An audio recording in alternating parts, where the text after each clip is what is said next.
สวัสดีครับสวัสดีท่านผู้ชมทุกท่านนะครับผมยินดีต้อนรับทุกท่านเข้าสู่ช่องคุมทรัพย์เงินเทวดานะครับผมวันนี้นำพาทุกท่านมาดูหลักสิบบนนะครับผมเข้ายาวๆ22งวดนะครับผมก็มาจากชุด2 ตัวบนนะครับผมชุด2 ตัวบนนะครับผมได้6ได้8ได้2ได้4นะครับผมหลักหน่วย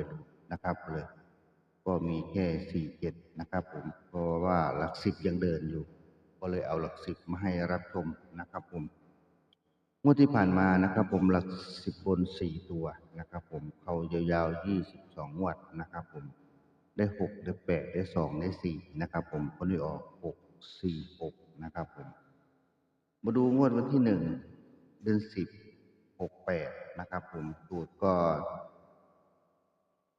ใช้หลักแสน4 ครั้งหลักหมื่น1 ครั้งหลักพัน1 ครั้งหน่วยล่าง1 ครั้ง100 ครั้งที่1 1 ครั้ง10 ครั้งที่1 1 ครั้ง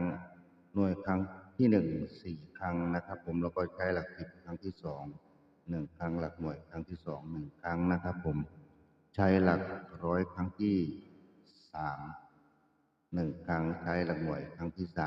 3 1 ครั้งแล้วก็ใช้หลักสิบครั้งที่4นะครับผม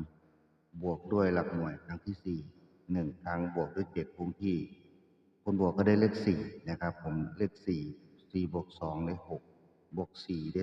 0บวก2ได้2นะครับผมก็รอผลงวดที่1 เดือน 1068รับชมใช้ดุลพินิจพิจารณาก็ขอให้ทุกท่านโชคดีนะครับผมสวัสดีครับ